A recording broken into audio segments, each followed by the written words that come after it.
जय हिंद फ्रेंड्स। दोस्तों, शेयर बाजार के अंदर आज आपने देखा कि स्टॉक मार्केट में तेजी जो थी वो बिल्कुल दबे पांव वाली थी। मतलब आप ये कह सकते हो कि जो आपको स्टॉक स्पेसिफिक परफॉर्मेंस दिख रहा था वो आपको बढ़िया दिख रहा होगा, लेकिन बाकी सारी जो यहाँ पर इंडेक्सेस हैं वो कहीं ना कहीं अंडर परफॉर्मेंस दिखा रही थी।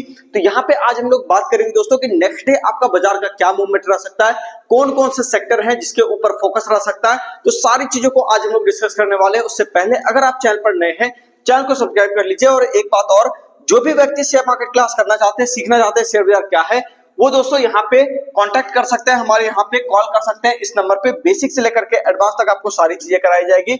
Intraday trading, swing trading, future and options, long term investment, BT, ST, STBT, crypto trading और उसके साथ साथ फॉरेक्स ट्रेडिंग भी यहाँ पे आपको कराया जाएगा दोस्तों। तो अलग अलग कोर्स करने की जरूरत नहीं है, बेसिक से एडवांस तक हमारे यहाँ पे कंप्लीट कोर्स कीजिए और सारी की सारी चीजें आपको एक साथ एक ही संस्था में मिल जाएगी। ठीक है, आपको बस कॉल करना है इस नंबर पे। बाकी जो व्यक्ति यहाँ पे आकर के क्लास करना चाहते हैं दोस्तों, उनके लिए है इटर्टी शेयर मार्केट ट्रेनिंग क्लास। आपको सर्च करना है और उसके बाद आपको हमारा यहाँ का एड्रेस मिल जाएगा जो पटना के बोरिंग रोड में। दोस्तों आप ये देख सकते हो, गूगल मैप्स के ऊपर आपको हमारा यहाँ पे एड्रेस देखने को मिल जाएगा। अगर हम लोग बात करें दोस्तों कि प्ले स्टोर के ऊपर हमारा मोबाइल एप्लीकेशन जो लोग घर बैठे यहाँ पे इस्तेमाल करना चाहते हैं कि चलो घर बैठे मैं क्लास कर लेता हूं, तो उनके लिए है कि आप हमारा मोबाइल एप्लीकेशन इंस्टॉल कर लीजिए और यहाँ से अपनी लर्निंग को स्टार्ट कर सकते हैं। अब हम लोग बात करेंगे दोस्तों कि नेक्स्ट डे जो शेयर बाजार है वो किस तरह से आपका मूवमेंट ले सकता है। सबसे पहली चीज आपको ध्यान में होगा कि पिछले वीडियो में हमने बात करी थी, पिछले जो फ्राइडे का वीडियो डाला था उसके अंदर हमने बात करी थी कि मार्केट के अंदर एक बढ़िया अच्छा खासा सपोर्ट एरिया बना हुआ है और वो सपोर्ट एरिया 24730 के आसपास कहीं बना हुआ है। यानी कि इस सपोर्ट एरिया की बेसिकली हम लोग बात कर रहे थे कि बाजार जब तक इसको ब्रेक नहीं किया है नीचे की साइड पर, तब तक कहीं कोई दिक्कत वाली बात नहीं है, मार्केट आराम से ऊपर की तरफ जा सकता है। तो देखो, इजराइल और ईरान वाला जो खबर है ना, उस कारण से क्या हुआ कि मार्केट थोड़ा सा आपका नीचे की तरफ आ जरूर गया, लेकिन ओवरऑल मार्केट एक रेंज बाउंड रहा। अगर आप देखोगे तो पिछले दिन का जो कैंडल था बिल्कुल उसी के अंदर अंदर यहाँ पे कहीं ना कहीं ये कैंडल आपका काम करता हुआ नजर आया है। तो ओवरऑल आप कह सकते हो कि मार्केट जो है थोड़ा सा डरा सहमा जरूर था, लेकिन इतना भी डरा नहीं था कि मार्केट जो है अपने प्रीवियस लो को काट दे और एक नई मंदी को शुरू कर दे। तो ठीक है, नेक्स्ट डे के लिए हम लोग लेवल देख लेते हैं कि यहाँ पे किस तरह से मूड माहौल रहेगा और कैसा काम बेसिकली यहाँ पे हो सकता है। सबसे पहली चीज हम लोग यहाँ पर ये बात करेंगे दोस्तों कि लेवल्स यहाँ पर आपको दिख रहा होगा कि हम लोग यहाँ पर बात कर लेते हैं पहले कौन सा इंपॉर्टेंट एरिया है, यानी कि 24920 ये सपोर्ट एरिया आपको यहाँ पे ये एक इंपॉर्टेंट सपोर्ट एरिया है। अगर इसके ऊपर बाजार टिका हुआ है, कहीं कोई दिक्कत वाली बात नहीं है। मार्केट अगर यहाँ पे एक बार सपोर्ट लेकर के ऊपर निकलने की कोशिश करता है तो सबसे पहला टारगेट यहाँ पे दे सकता है, यानी इस रेजिस्टेंस एरिया के आसपास। ये आपका पहला रेजिस्टेंस हो गया। दूसरा रेजिस्टेंस अगर हम लोग बात करें तो 25200 की तरफ बाजार कहीं ना कहीं जाने की कोशिश करता है, ठीक है ना। तो यहाँ पे आप ये देख सकते हो, मैं इसको थोड़ा सा आपको लेवल्स भी दिखा देता हूँ कि ऊपर की अगर हम लोग बात करें तो 25050, ठीक है, और उसके बाद 25, यहाँ पे आप ये देख सकते हो 13040 के आसपास और 25200।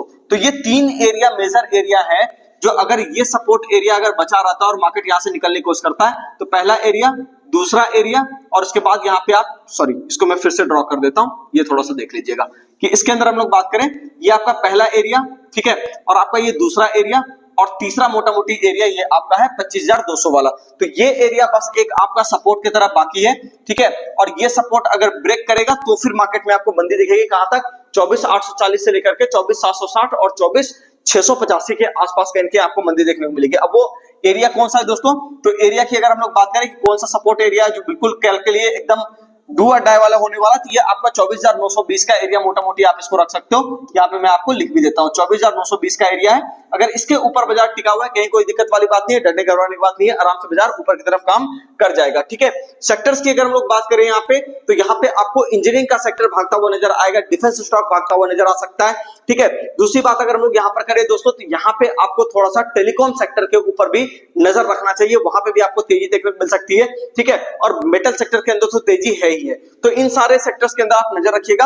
और हाँ, एक सबसे इंपॉर्टेंट बात, गैस सेक्टर के अंदर भी आप थोड़ा सा नजर रखिएगा, वहां पे भी हो सकता है आने वाले समय में आपको तेजी देखने को मिल जाएगी। अगर हम लोग बात करें यहाँ पे कि बैंक निफ्टी के अंदर किस तरह का यहाँ पे मूड माहौल रहेगा, तो बैंक निफ्टी का चार्ट यहाँ पे सबसे पहले ओपन करते हैं और ये देखते हैं कि इसके अंदर भी क्या काम हुआ है। सबसे पहले डेली चार्ट खोलते हैं और ये देखिएगा कि इसके अंदर प्रीवियस सपोर्ट एरिया आपका ब्रेक नहीं हुआ है। इसका मतलब क्या है, मार्केट यहाँ पे भी बिल्कुल सेम काम किया, पिछले वाले कैंडल के बिल्कुल अंदर अंदर काम किया है। तो ओवरऑल कह सकते हो ठीक है, एक डर का माहौल तो है, लेकिन बहुत ज्यादा डर अभी फिलहाल नहीं आया है। बहुत ज्यादा डर कहां से दिखेगा, बिल्कुल निफ्टी की तरह है। यहाँ पे जब आपको 55,480 का एरिया, यानी कि ये वाला जो सपोर्ट एरिया है, ठीक है, मैं इसको लिख देता हूं 55,480 का एरिया।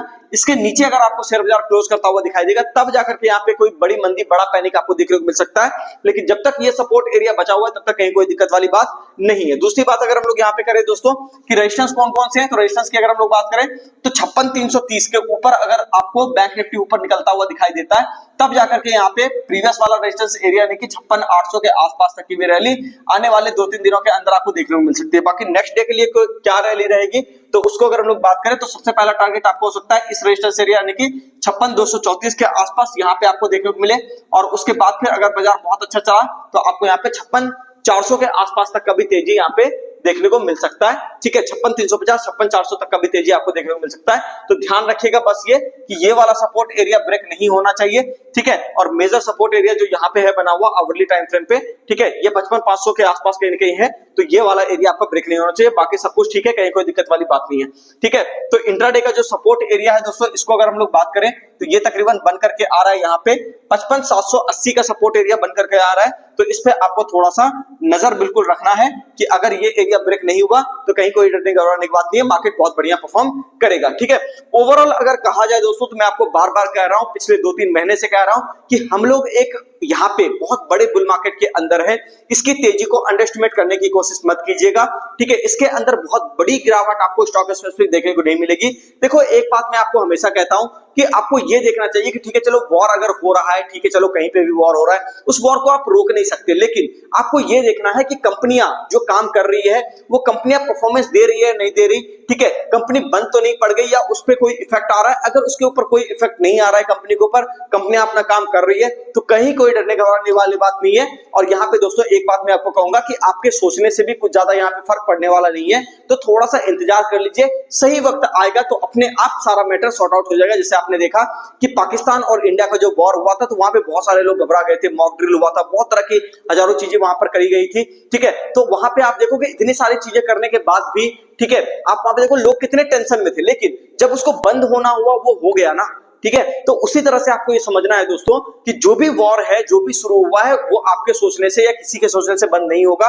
ठीक है, वहां पे लोग देखते रहते हैं, जब सही समय आएगा वो अपने आप चीजें खत्म हो जाएगी। तो आपको ज्यादा वहां पे दिमाग लगाना नहीं है, आपको बस इंतजार करना है सही समय का, और सही रेट अगर कहीं पे दिखाई दे तो वैसी कंपनी को छोड़ना नहीं है, क्योंकि हम लोग एक बुल मार्केट के अंदर है। उम्मीद करता हूं दोस्तों आपको सारी बातें समझ में आ गई होगी। मिलते हैं किसी नेक्स्ट वीडियो में, चैनल को सब्सक्राइब कीजिए, वीडियो को लाइक कीजिए, कमेंट करके जरूर बताइए वीडियो आपको कैसा लगा।